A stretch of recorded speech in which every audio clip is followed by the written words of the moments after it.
They laughed at me every single time I asked them to lock the door. Said I was paranoid. Said nothing would happen. So one day I proved them right. I walked into their apartment while they were gone and took something they didn't even know they lost. And 6 years later, I still have it. If you've ever had someone completely ignore your boundaries and then act like you're the problem, go ahead and hit that subscribe button.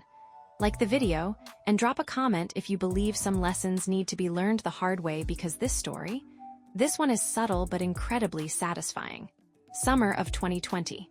The world already felt unstable, unpredictable, like everything could fall apart at any moment, and somehow I managed to make it worse for myself. That was the summer I moved out of my parents' house for the very first time. I was 20. Excited but also quietly terrified. You don't realize how safe you've been your whole life until you leave it, until you're suddenly responsible for your own security, your own bills, your own mistakes. And unfortunately, my first big mistake? My roommates, Joel and Sadie. They were already best friends before I moved, in one of those pairs that had inside jokes you weren't part of, conversations that trailed off the moment you walked into the room. I wasn't exactly a stranger to them, we'd gone to the same school, but I wasn't close either. More like conveniently familiar. Close enough to sign a lease together, not close enough to matter. At first, it didn't seem like a big deal. Joel was 24, studying medicine. Calm, confident, always talking like he had everything figured out. And Sadie, 23, had that same energy, the kind of person who could laugh off anything. Nothing ever seemed serious to them, which at the beginning felt refreshing, until it wasn't. The place we moved into, let's just say you didn't choose to live there. You ended up there. It was the kind of neighborhood where sirens weren't alarming, just background noise. The kind where you instinctively double-check your surroundings when walking to your car. The kind where the police showing up wasn't unusual. It was routine. Multiple times a week. And the worst part? It wasn't even cheap. It was just the best we could afford. Because while Joel came from money, real money, the kind where replace it is a normal sentence, Sadie and I, we were barely getting by. Every dollar mattered. Every item mattered. Especially for me, because my laptop, that wasn't just a device. It was my work, my income, my safety net. If that got stolen, I wasn't replacing it. I was starting over from zero. It started small. One of those things that seems insignificant until it becomes everything. I remember the first time I noticed it clearly. I came home one evening. The hallway was quiet, too quiet, and when I reached the door it wasn't locked, not just unlocked, left open enough that it shifted slightly when I touched it. My stomach dropped, that immediate, cold rush of panic. I pushed the door open slowly, half expecting someone, but no, the apartment was empty, silent, untouched, at least visibly. I checked my room first. Laptop still there, bag still there, everything looked fine, but that didn't matter, because the feeling didn't go away. That lingering thought, what if next time it's not fine? Later that night, when Joel and Sadie got back, I brought it up. Carefully, not aggressive, not accusatory, just reasonable. Hey, can we make sure the door is locked when no one's home? That was it. Simple, logical, normal. Joel didn't even look up from his phone. Sadie laughed, actually laughed. Why? She said. I blinked. Because we live in a sketchy area? Joel shrugged. Nothing's going to happen. And that was the moment I realized we weren't on the same page. Not even close. At first, I thought it was just a difference in habits. Something we'd adjust. Something we'd figure out. But I underestimated how quickly something small can turn into something personal, because it didn't stop. They kept leaving the door unlocked. Every time they left, every single time, and every time I brought it up, it turned into a joke. Don't worry, we'll survive. What are you scared of? You watch too many crime shows. And then eventually, relax. That word, relax. It's funny how something so simple can feel so dismissive, because what they were really saying was, your concerns don't matter. Weeks turned into months, and the pattern didn't change. If anything, it got worse. I'd come home, door unlocked, lights off. No one there, just an open invitation. To anyone, at any time.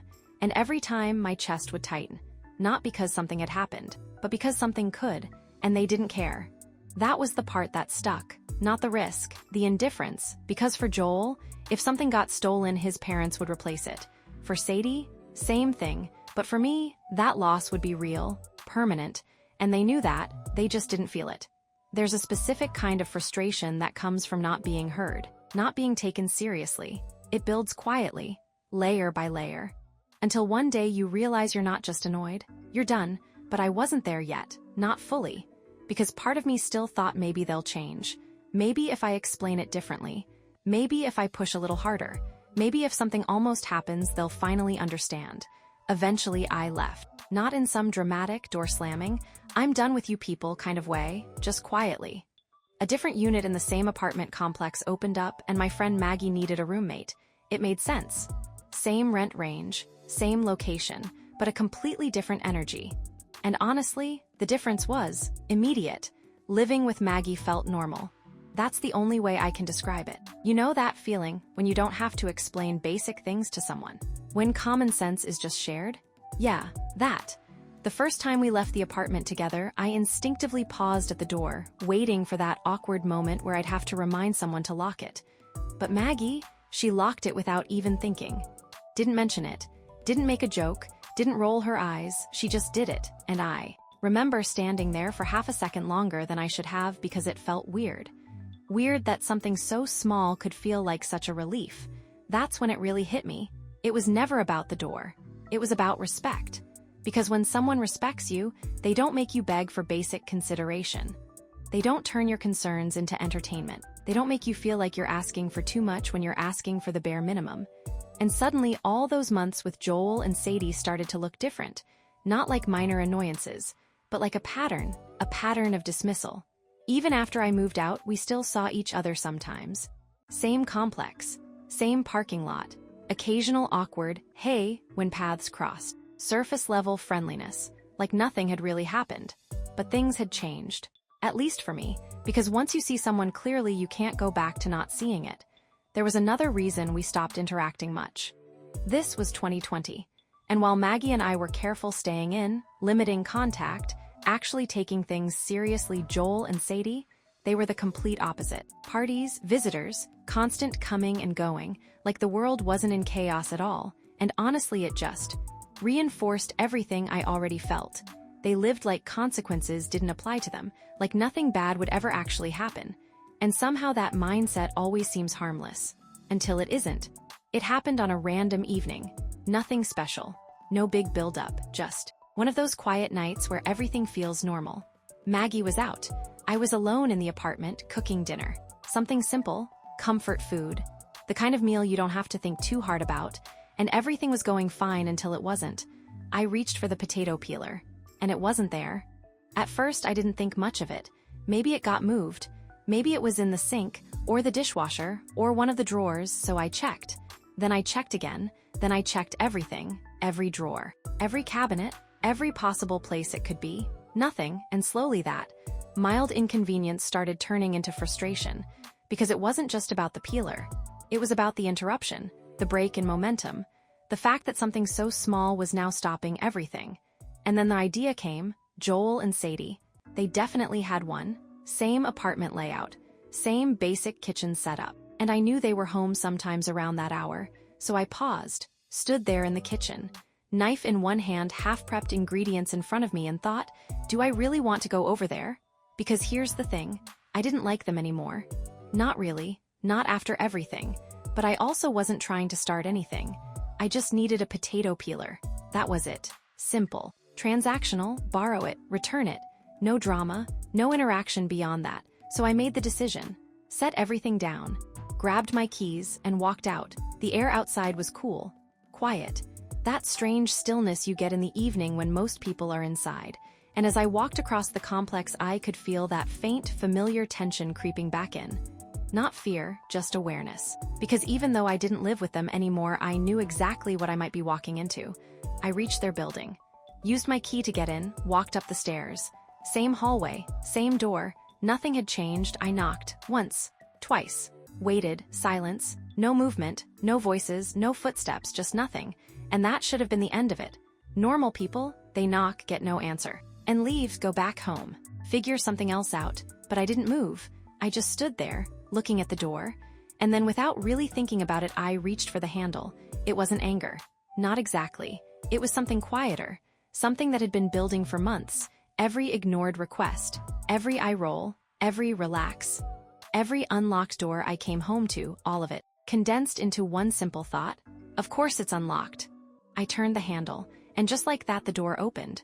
No resistance, no barrier, no effort, just open. Exactly the way they always left it. And in that moment, everything became very, very clear. All those times they told me I was overreacting, all those times they made me feel ridiculous. All those times they refused to do the simplest thing to protect our space, they had been wrong. Not hypothetically, not theoretically, but practically. Because here I was, standing inside their apartment, uninvited, unstopped, completely unnoticed. I should have left. That would have been the right thing to do. Close the door, walk away, forget it. But instead I stepped inside. The moment the door opened, I froze. Not because I was scared, but because of how easy it was. No resistance, no effort, no barrier between me and everything inside. Just like every single time I had warned them. For a second, I just stood there at the doorway, half in, half out, like my body hadn't fully decided yet, because this was the line, the invisible one, the one you don't cross. Even when you can, this is wrong. That voice came first. Quiet, automatic, the version of me that still wanted to do things the right way, but then another thought followed it almost immediately. Is it though? And that one stayed longer, because suddenly it wasn't so simple anymore. I didn't break in, I didn't force anything, I didn't trick anyone, I just turned a handle. The same handle they chose not to lock, over and over again, after being asked, after being warned, after being told exactly why it mattered. And in that doorway it all came rushing back. Sadie laughing. Why are you so paranoid? Joel not even looking up. Nothing's going to happen. That tone, that dismissive, almost amused tone, like I was the problem, like I was the inconvenience. And something inside me just settled. Not anger, not rage, something colder, clearer, like a realization locking into place. If I can walk in this easily, anyone can. So I stepped in, slowly, closed the door behind me, and for a moment I just listened. Silence, no movement, no voices, no sign that anyone would interrupt me. And that silence, it wasn't comforting, it was proof. I had been in this apartment so many times before, laughing, talking, existing like everything was normal. But now, it didn't feel like their place anymore. It felt exposed, like a space that had been left unprotected for too long. And this is where everything changed for me, because I stopped thinking like a roommate and started thinking like someone who shouldn't be there. What would someone notice first? What would they take? What would they ignore? How long would they stay? And the scariest part, I had all the time in the world. I moved toward the kitchen, not rushed, not hesitant, just steady. Every step felt heavier than it should have. Not because I was scared of getting caught, but because I understood what this moment meant. This wasn't about borrowing anymore. I reached the drawer, paused, my hand resting on the handle. And for a split second I almost laughed, because this was it. This was the entire argument, reduced to one tiny, ridiculous object. All of this over something this simple. I pulled the drawer open. There it was, the potato peeler, right where I expected it to be. Of course it was, because everything about this situation was predictable, except them. I picked it up slowly, felt the weight of it in my hand, light, almost nothing, and yet somehow it carried months of frustration with it. This was the moment I could have put it back. Closed the drawer, walked out. No one would ever know. Nothing would change, but I didn't, because at that point it wasn't. I walked out, opened the door, stepped into the hallway, and then I turned back, looked at the door one last time, and locked it. That's all it ever would have taken. 1 second, one habit, 1 ounce of consideration. You'd expect something to happen after that. A confrontation, a text, a knock on my door. Hey, did you take our peeler? But nothing came. Days passed, then weeks, and eventually I realized something. They didn't notice, or if they did, it didn't matter enough to question. And somehow, that made it even more satisfying, because think about it. The one thing I had been stressing over for months, security, safety, responsibility, meant so little to them that even when something actually went missing it barely registered. And that's when the frustration I'd been carrying, it finally dissolved. Not instantly, but slowly. Like tension leaving your body after you didn't even realize how tight it was. Life moved on. New routines, new spaces, new people. Joel and Sadie became background characters. The kind you only remember when something reminds you of them. And that something was always the potato peeler. Because I kept it. Not intentionally at first, but then very intentionally. So let me ask you, have you ever had someone ignore something so simple that you almost started questioning yourself? And what did it take for you to finally realize you weren't the problem? Drop your story in the comments. And if you like revenge, that subtle, psychological, and justified hit, like, subscribe and stick around. Because the quiet ones, those are always the most satisfying. If you like stories where people finally get what they deserve, click the playlist on screen and binge the rest.